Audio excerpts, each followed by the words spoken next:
Welcome back to Builders Online Academy Tutorial. Thanks for watching our videos online. Today I'm going to be considering what biological practical in preparation towards what alternative to practical in YGCE. And here is the question before us. We are told that the diagram below is an illustration of an organism. Study it and answer the question 1A to E. We have to study this diagram and use the following and answer the following questions. So what is this diagram that we have to consider? One of the things that you need to know in identifying a diagram is to look at the physical features of that diagram. And the first question says, identify the organism in the diagram. Now, if you don't know a particular organism in an exam, the first thing that needs to come to your mind is that what are the physical attributes of that organisms before you can actually identify it correctly. Now look at these organisms now. It has 4 limbs. What I mean 4 limbs is that it has 4 working legs. Yeah, it has what? So it has 2 pairs. Yeah, it has 2 pairs of limbs. That is 4 limbs. It has 4 limbs. The forward limbs, that we call it 4 limbs, and the hind limbs. It has what? It also has something like scale. It has claws and digits, or claws or digits. Then it has tails. So this one look like something like reptiles. Reptiles are those things that have tails and have scales and so on and so forth. But generally, before I go into these questions, I'll just need to give you a general classification of organisms. When we're talking about organism can be divided, all organisms can be divided into 5 kingdoms.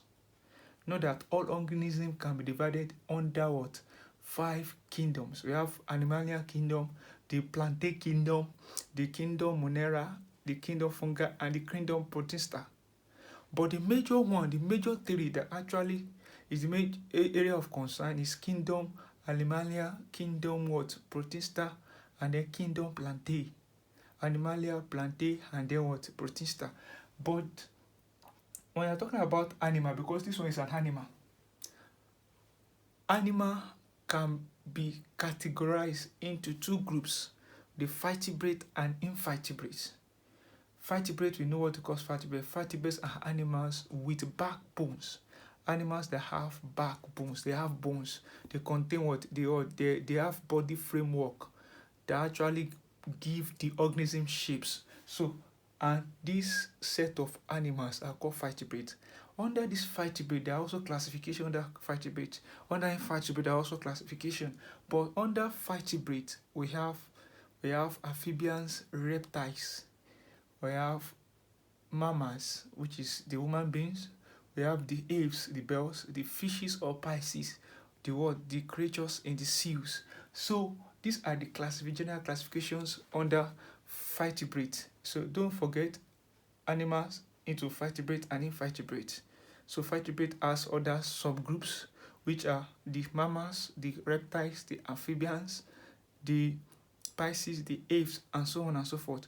While invertebrate also have its own classification, where we have the arthropods, the platelmites, the annelidas, the molluscas, and so on and so forth. So if you actually want to know the details about this thing, you can still look into my videos. I have did videos on the classification of organisms before. So let's quickly go into these questions again. Now, this is an organism. When I say you should identify an organism, you have to give its specific name. Give the specific name of that organism, not botanical name. If they want you to give botanical name, they will state it. State the botanical name of the organism or scientific name of the organism. But if they say you should identify the organism, just give the common name. And the common name for this organism, as shown here, is lizard.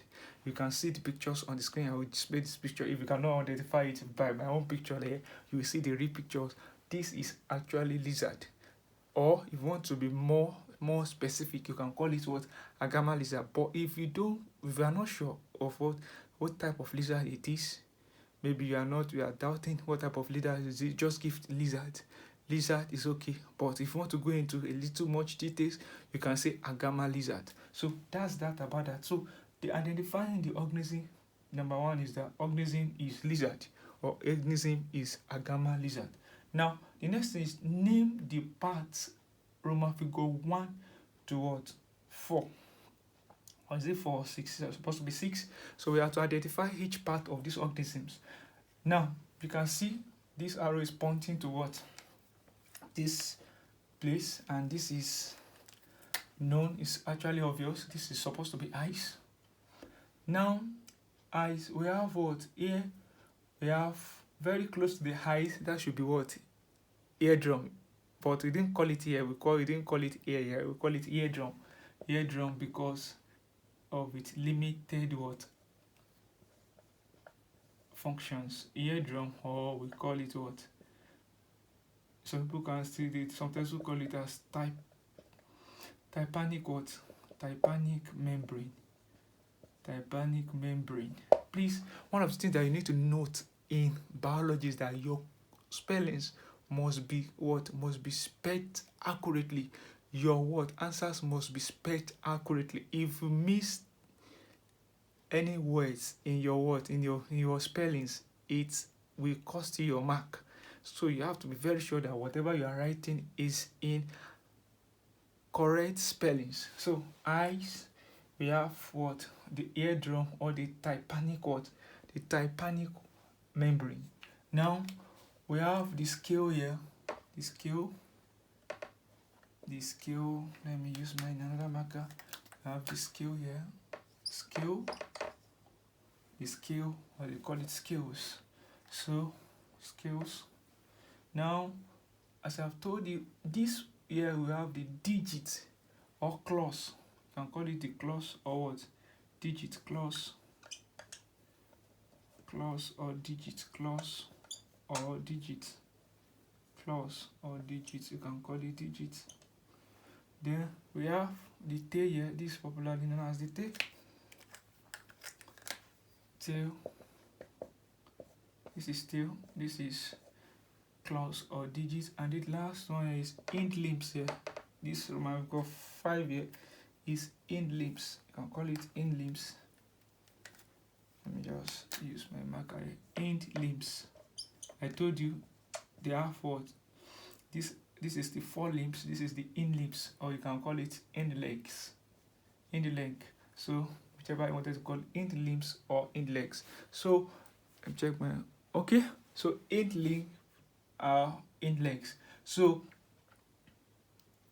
that's that about what? That's that about labeling of this. This is eyes, eardrum, tympanic what? Membrane. We have the what? The clause or digit, the hind limbs, the scale, and the tail. Now, moving forward, now we have successfully what? Identified the organism, write it out, lizard or agama lizard, and we have successfully what? Labeled the what? The parts of the what? Organisms.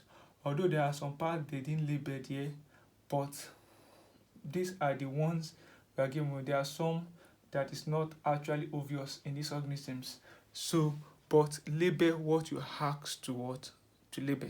Don't do more. Don't write more than you are asked of. So that's that about that. So now the next thing is to name the habitat of the organism. When I say habitat, where does this organism dwells? Where does this organism, what is the common word? Dwelling place of this organism. That's what they're asking for. Habitat is where this organism resides. Now, the habitat of lizard is usually found in holes. Lizards are actually fond of holes. So you can write crevice or cracks in walls. So crevice or cracks, one of the habitation of what? Of the what? It can be specifics in what? In actually in your habitat. Is that when you are talking about the habitat of lizard now? Habitat of lizard, let me just try and read this so that it will not mess up. So I'm doing question number. I have to write the habitat of lizard. What are the habitat of lizard? The habitat of the organism, we have the crevice. It lives in crevices or cracks on wall. So whenever there's a wall, then outside you can actually guess whether there's lizard there. So cracks or what? It also lives on trees. They dwell on trees. This can be Roman figure 1, B, then trees. We have trees. It can be found on land. So if they have many places they can be found, it can be found in garden. So majorly they live in crevices, cracks, trees, land, and any of these they will give you a mark. So if you mention any of this, you'll be what? You'll be marked. So correctly. So that's that about that. We have named the word organism, we have labeled the organism, we have mentioned the habitat of the organism, and the next one is that state 3 observable features that adapt this organism to its habitat. Now, what makes this organism survive in this habitat that we what actually mentions? What are the physical features, the external attributes of these organisms that enables him to survive in the habitat that we just mentioned? What make it survive in the trees? What make it survive on land? What make it survive in the garden? What make it survive in the what? In the crevices? Why does it dwell there? What makes it what actually thrives in that area? That's what they are trying to ask. The observable feature that enables it to survive in that habitat. So what are the things that we can actually see in lizard that make it to what survive in crevices and what on trees? Now we can see that it has claws. Lizard have claws for clampings. It has claws for clamp. That's why it can live on trees. It can clamp trees. It actually crawl, walk on the what on the hall on the wall because it have claws that can use to hold on the what onto things. So that's one of the things that you need to mention: the presence of claws for clamping. The presence of claws is one of the what observable features. Observable features that enable it to actually adapt to this habitat. Number one is that presence of claws. Presence of claws for climbing. Very, very important for climbing. So presence of claws for climbing. Presence of limbs for walking. It has limbs for walking. If you wanted to walk on the land, when it's running on the land, you see it has what? Presence of what? Of presence of limbs, both hind and forelimbs. I will just take it as limbs here, but you can actually separate. You can actually write the forelimbs and what in limbs. Presence of limbs for walking or locomotion. For locomotion. That is for movement. Locomotion. Okay. Then we also have another uses. What are the uses? What are the things that make it what adapt to the what environment that it lives in? Is that it actually have. It also have what are the things that it have skill. Yeah, it has skills. One of the things that help him is that it uses skills for protection and to prevent desiccation. Now, another thing you need to know about lizard is that, or generally reptiles, they are poikilothermic animals. Poikilothermic, Poikilothermic. Poikilothermic. So I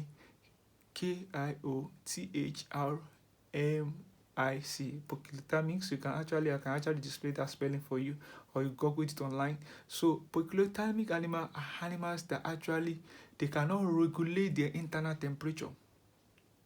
They cannot regulate their body temperature themselves. So they have to depend on the environment for them to be able to regulate their body temperature. So that's why they call them poikilothermics. So in order for lizard to actually regulate the body temperature, sometimes it uses what its skills to actually prevent desiccation when there is what when there is heat but nevertheless it does not. The most thing that it does most time, because there's a limit to what the scale can do.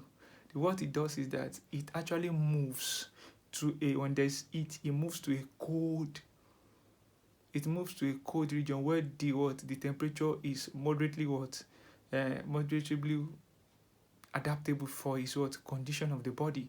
Or when there's cold, it moves into the holes. That's why it actually lives in crevices, so that to maintain the body temperature. It cannot actually regulate it, unlike human beings that can actually, when there is cold when human beings having cold, there is a generation of heat within the body. There is a blood that is pumped by the heart that generates inner heat. So unlike what, or there's a way the skin regulates itself when it comes to mammals.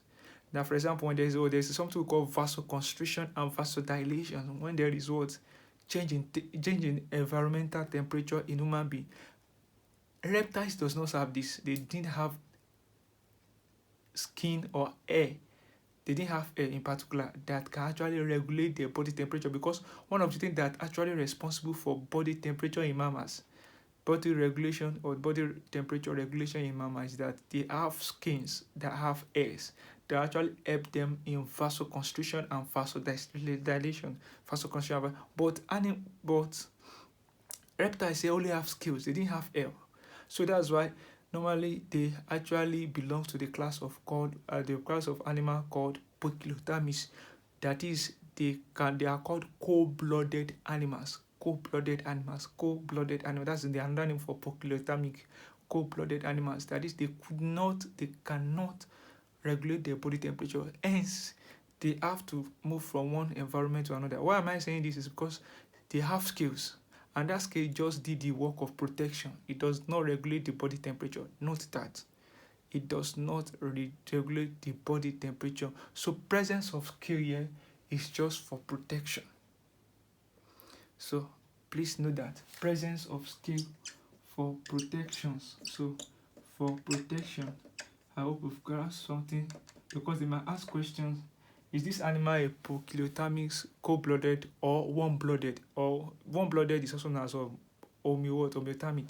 So that's that. But these are the observable features: presence of claws for clamping, presence of limbs for locomotion, presence of scales for protections. Also, there are also some others. Here they have the head drum to detect sand. Maybe they can see these are detect sand. If something, there's a eruption, it will run, because it can detect, it can notice, it can take note of the sand in the environment. It has eardrum or tympanic membrane. It also presence of eardrum. You can write it forward for sensing what sands or for detecting of sand. We also have eyes. It has eyes for vision or for sight. Eyes for sight or vision. It possesses eyes for sight. That's one of the things. It can sight its prey. It can sight its food. It can see. So now that's eyes for seeing. And then we have the other features that it has. It has a lot of features. Eyes, tympanic membranes. It has tail. This tail is very, very important. The presence of tail. It do use tail for two things. Presence of tail for balancing. It uses tail for balancing during movement. Whenever it's moving, it uses tail to balance. To balance its stability, its posture. And also, it also uses its tail to actually escape from dangers, because there are some tails. It has detachable tails. That's why when you kill a wall gecko, one of the things that you fall for, see that it got detached is its tails. If you observe very well, when you kill a wall gecko, which belongs to also wall gecko also belong to a family of reptiles. It looks like lizard, even though it's not lizard, we call it gecko. When you try to kill a gecko, the first thing you do is that its tail detach. So it is the tail that will detach. You see, the tail would cut off and it's still alive. So what I'm trying to say is that the presence of tail is, number one, for balancing. Number two, presence of detachable tails to escape from dangers. Presence of detachable scale to what? To escape from dangers. And presence of tail for balancing. These are the observable features that can also be found in what? In lizards. These are observable features. It possesses what? Claws for clamping. It possesses limbs for locomotion. It possesses scales for protection. It possesses presence of what? Tails for balancing, or detachable tails to escape what? To escape danger. So can I quickly move to the next questions? So the next question is, state one behavioral adaptation of organism to its habitat. State one behavioral adaptation of the organism to its habitat. Now we've talked about observable features. Now we are talking about the behavioral adaptation of the organism to its habitat. Now there are some behavioral observations, there are physical observations. Now physical observation is obtained from the physical features of the organisms. Physical observation, that is observation from physical features. But this one, behavioral observation, what are the attitudes the characteristics found in the organism that enable it to adapt to the habitat. Now, nothing is that can be found in one of the behaviors of what of lizard is that they undergo baking in the sun. Baking in the sun. That is behavioral. We are talking about behavioral now. Baking in sun. I'm talking about base. I told you earlier on that lizard is actually a poikilothermic animal. That is a warm-blooded a cold-blooded animal that cannot regulate the body temperature. So whenever there is a cold, whenever they are in cold environment or whenever there is a cold weather or the atmosphere is cold, they actually go to where there is sun. They bake in the sun. You see that they will be moving their head like this in the sun. They will always stay in the sun. So baking in the sun, they actually wanted to actually absorb sunlight, they want to get heat from the sun so that they can actually equip themselves with some heat and actually regulate their temperature to whereby they can actually survive the conditions, because they cannot produce an internal temperature for themselves. So that's why they bake in the sun. It's normally common. If you are observant of your environment, you will see lizard they will always do their leg head like this. Very funny. So this is called basking in the sun because they are poikilothermic. They undergo basking in the sun to regulate their body. The major for this basking behavior is that to maintain body temperature. So basking in sun to regulate body temperature. Basking in sun to regulate body temperature. That's what we are going to write. Basking in sun to regulate body temperature. That's one. Basking in sun to regulate body temperature. Now, another thing that you need to know is that there are sometimes they don't just bake, they move from cold region to warm region.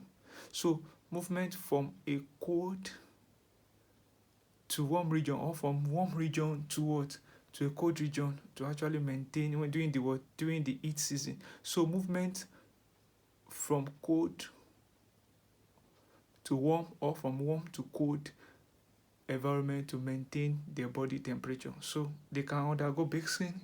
They can also move to a cold or warm environment to maintain their body temperature. So these are the behavioral activities of lizard, and most especially reptiles. What is applicable to lizard is also applicable to what? To all reptiles. Theirs might not necessarily be basking, but they also move around to maintain their body temperature. So now that is first behavioral activities. Basking in the sun. Number two is that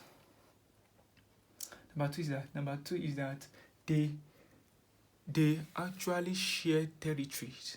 Sharing of territory with the male for protection. If it is female lizard, they associate themselves with the male for protection. They actually entrust in the male for protection. And number three is that they bury their eggs. Very, very important. One of the behavioral activities that they bury the eggs. Bury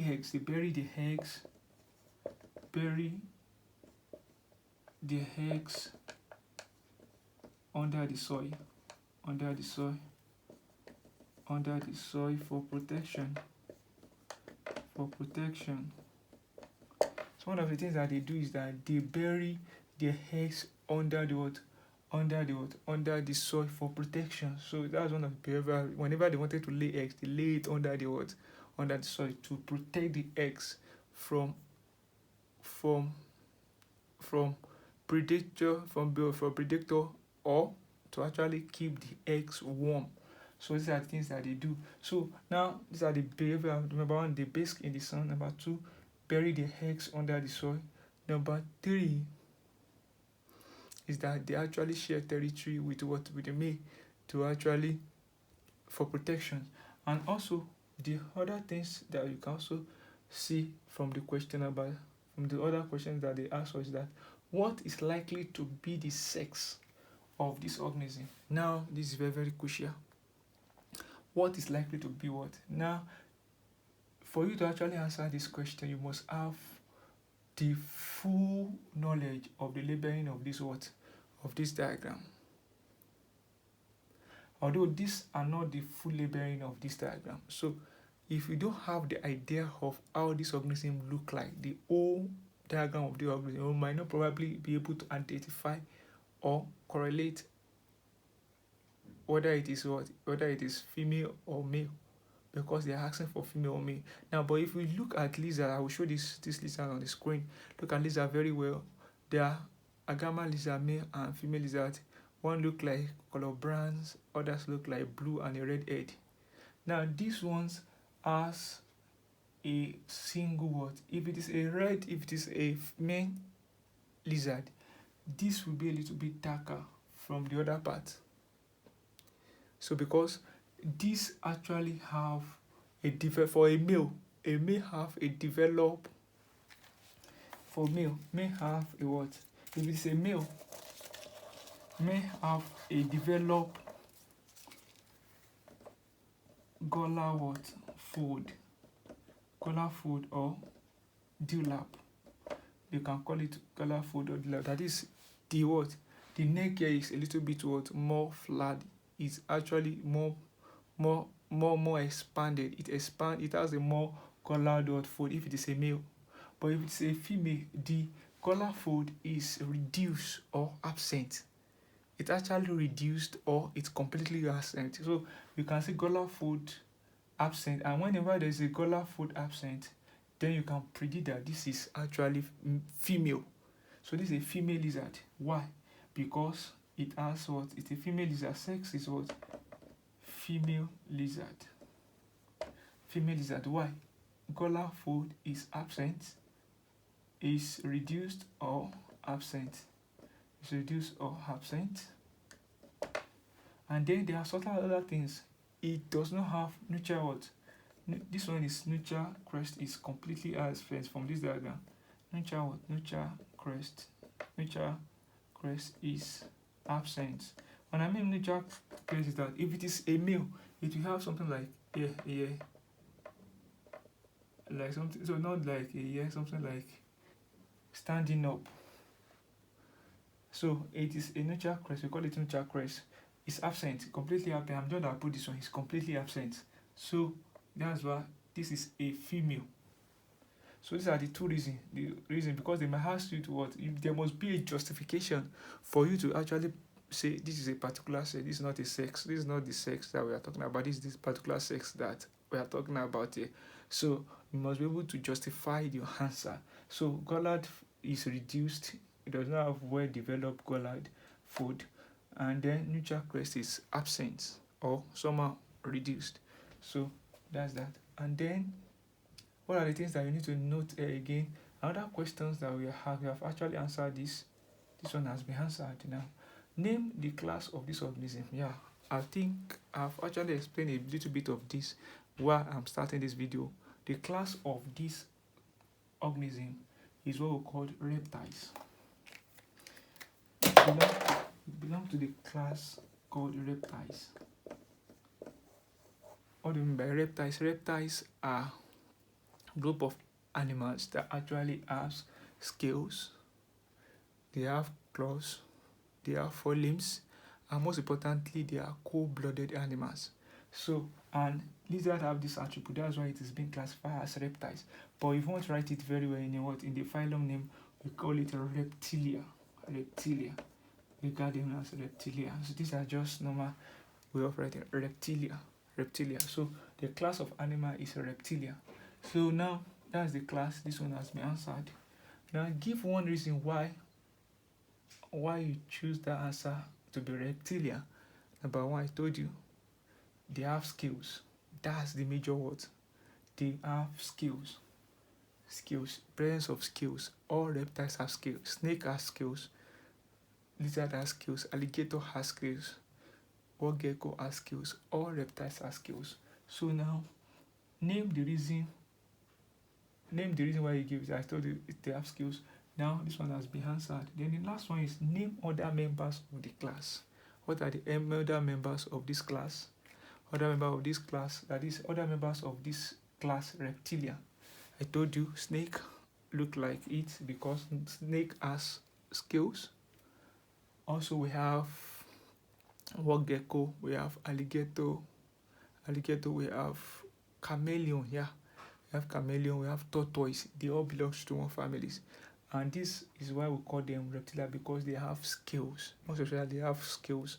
And lastly, they might ask what is the mode of nutrition of this organism here. How does this organism feed? This organism has different mode of feedings. It has different mode of nutritions. Number one it's a carnivorous animal. It can eat insects. It can also what? It can also eat organic matters, which make it an holozoic animals. It can also eat plant. So meaning that it can also be heterotrophic. So it actually uses different means of what? Mode of nutrition. So it has a complex mode of nutrition. It can be holozoic, it can be heterotrophic, it can be what? Carnivorous, it can be what? Insectivorous. Insectivorous. So these are the what things that they might ask you. They might also ask you to even relate it to some other animals. They might compare with other animals, maybe mammals or birds, because they might actually compare you to what? To mammals if you are doing exams. So this is just a typical example of question that you might meet in your exams. So thank you for watching. If you have any question, do well to what? Drop it in the comment section, and God bless you.